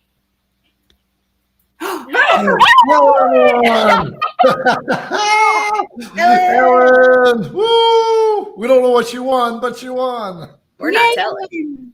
Yeah, it's your sister Ellen out there, Kate. Liberty is playing up with Ellen, by the way. Yeah, that's awesome. I love that. They were All right. inseparable at the Vectric show. I could 1000% see that. Right. Those two would be like two peas in a pod. Yes. Yeah, it was definitely quite the dynamite duo. You would be the squirrel to her rabbit hole. Absolutely. Oh boy. In fact, I'm going to make you guys t-shirts that say that. Oh my gosh. I love it. All right, we got some last minute entries for our second drawing. And everybody who entered before, you're still in the drawing. Yes, yes. Yeah, All so right, are we still don't know what you're giving away. ready to let this roll? Ellen will be happy. All right. Yeah. We have 222 entries. Woo! Let's go.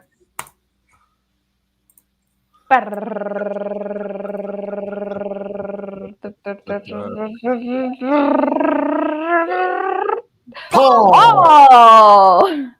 Okay. That's All going to right. be so painful for the people who their name is sitting there. It's like, it's me. And then the next one comes up. It's painful to watch it a lot of the times too, because the amount of times that Ellen will be like the name just before the winner, I'm like, Congratulations.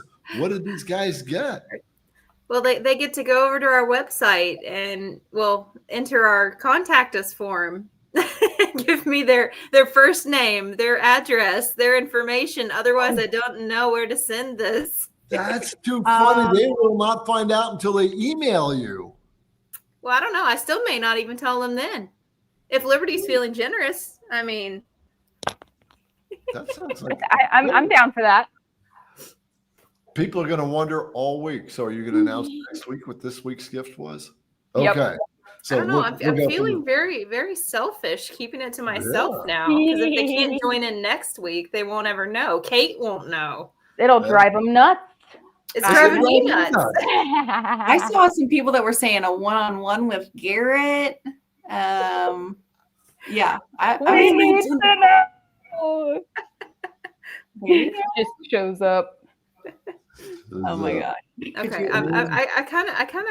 we got to give him a hint. We got to give him an obvious hint. We got to tell him. Yeah. Yeah. All right. Okay. Well, it was mentioned twice, and it's one of our good bits, and it's got coding, and it's not the new one. Ooh, can I make a guess? It's not the new one. Okay, phew.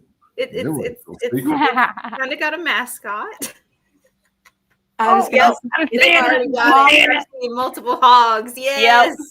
the hog. The hog. Yep. I did see that on the website. I saw that they now have that. What is it? What's kind of coating is that called? It's Zirconium zirconium carbonitride. Okay. So Thank you for saying that. RCN. Yep, there it is. That's what they're giving away.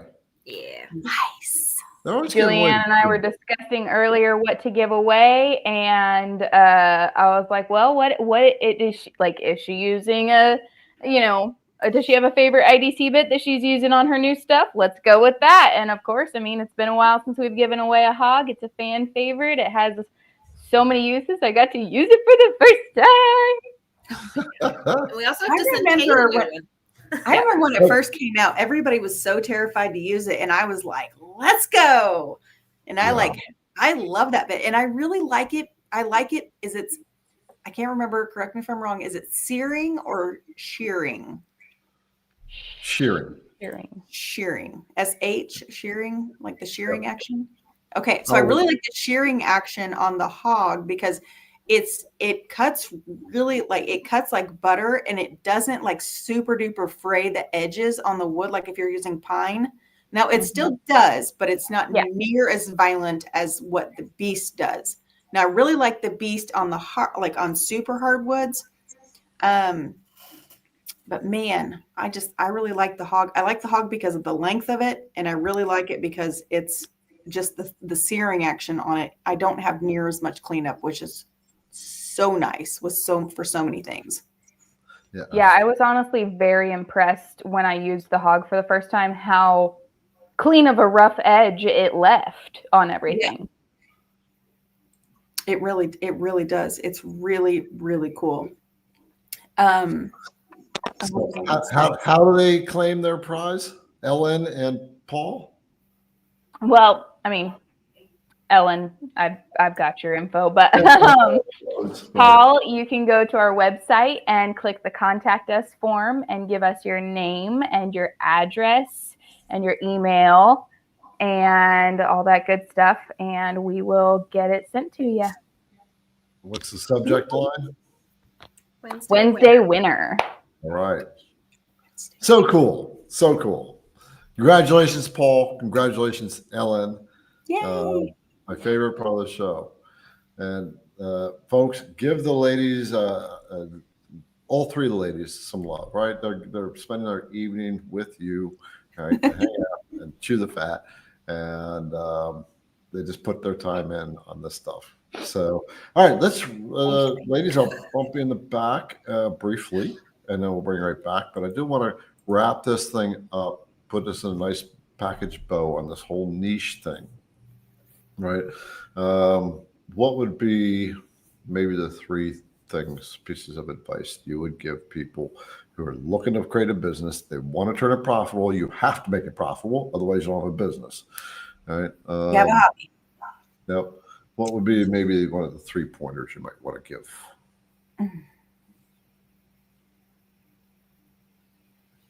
I would say, I'm going to say it again, like I've said it all night, just because I feel the most passionate about it, is find something that you really find joy in. My one piece of advice or challenge to you until I see you guys again would be to find something that makes you happy, something that you enjoy, and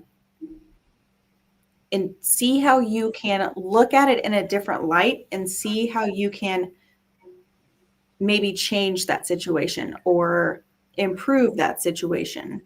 Maybe it's from an efficiency standpoint, maybe something that would make somebody's life easier or your life easier. Don't just think about yourself, but think about maybe somebody that's handicapped or somebody that is shorter than you or taller than you. How would that affect them?